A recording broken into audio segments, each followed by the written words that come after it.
So far, we have discussed about a descriptive statistic, everything. But one more descriptive statistic comes that is nothing but a outlier identification. How we will identify the outlier? We know the interquartile range we need to calculate, quartile 3 minus quartile 1. By using that interquartile range, 1 plus like quartile 3 plus 1.5 into interquartile range, upper bound, lower bound, we need to calculate. Based on that, we need to identify if my upper bound is less than maximum value, then we say outlier, or in case minimum value is less than like a lower bound, then also we call it as a outlier, right? So we need to check whether we have an outlier in my data or not by using this technique.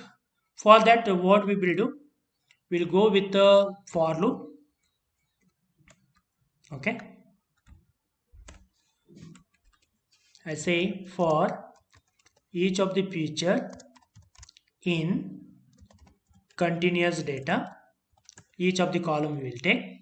For given column, first we need to take a interquartile range we need to calculate, right? It's there is a subtraction of the 75% minus 25%. In given, we have taken data point as a descriptive, like DIS. We stored that descriptive data set. So we'll take that one. So first I will calculate a interquartile range by saying descriptive statistic, sorry, descriptive DIS dot locate. The name of the this one is a 75%, that is a quartile 3 comma for future, that value, minus descriptive statistics of locate 25% comma feature. Okay, 25% comma feature. Then once we have been taken a descriptive statistics like this, once we calculated a interquartile gain, now we need to calculate a upper bound. The upper bound is nothing but, how to calculate upper bound? Upper bound is nothing but this descriptive statistics, this one. Okay, 75% plus 1.5 multiply by, we need to do a interquartile range. The similarly lower bound also, like I will copy this, paste it here. Okay, lower bound is equal to, but it will be 25% minus, right? Upper bound and lower bound we calculated. Now what I need to do, I need to verify that which type it follows, right? Is it upper bound is followed or lower bound it is maximum is? Your value should be between, like if I draw here, okay, if this is the value, this is the maximum value if you have, okay, here it will be upper bound. Okay, if upper bound is here, if value maximum is more than upper bound, then we say outlier is there.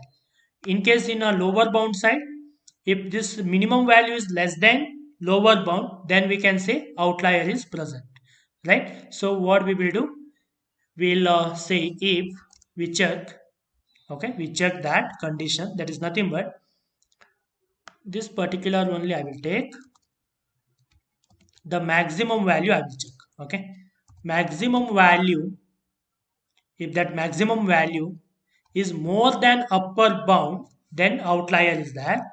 Or or the one more condition also there, like lower bound also will be there, that is also possibility is there. So I will just copy paste this one, copy paste. But minimum value, if it is less than lower bound, then also we say there is an outlier, right? If minimum value is less than lower bound, then also we say outlier is present. Then once we have done this, like I just want to append that feature to outlier, one outlier, I just take one empty list and I say outlier dot append that feature. Syntax error it given, it's not is, it should be dis, right? We got it. Now we can check print which are the outlier columns we have. Okay, these are the outlier columns we have, and we can check that length of the outlier column, like how many outlier columns we have. 18 total, 20 continuous data points we have. Out of that 18 data points we have a outlier. When there is the outlier in a data, no, then uh, our analysis technique will be different. We will not be able to use a linear regression there. We need to use a lasso or the ridge regression. Okay, when it comes to the machine learning, no, you will understand that. But as a data analyst, you need to give that which are the columns you have been found that it has a outlier. Okay, in case I would like to visualize these outliers in terms of the chart, then how can I do that? I can use some plotting technique, like say for feature in continuous data. Okay, I just want to take that data in the copied data point. I say feature that particular, or I can say data dot. I will plot it. Plot box plot. We say we seen this box plot, Vixar and box plot in Excel also. I say column is equal to that feature. It will plot for only one because overlapping is happened here. Okay, one over the other. So to avoid that one, what we do, we say plot, that is nothing, PLT, matplot we call, and we'll ask them to show one by one, so that it will be showing one by one. You can check ID is not there in here, right? Outlier list, but lot frontage it is there in outlier, right? Outlier. Okay, the dotted line is comes now. This is the upper bound, this is the lower bound, quartile 1, quartile 2, quartile 3. Okay, if it is upper bound and lower bound, we can check and we can give year built, like year recommended. I think it is not there in outlier list. There is the two things which is not there in outlier list. Yes, year recommended is not there in a outlier list.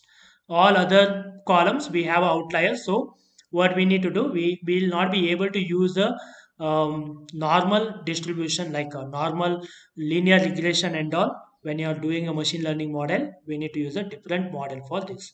Okay, this is how we can visualize the outlier, and how can we check the outlier. Okay, this is all about when it comes to the continuous data. We learn how to check the outlier, how to separate the outlier columns, like kurtosis, skewness, distribution, and descriptive statistic, range. Okay, standard deviation, all this we have been discussed when it comes to the continuous data. In coming session, we'll start discussing about a discrete data, how to analyze a discrete data.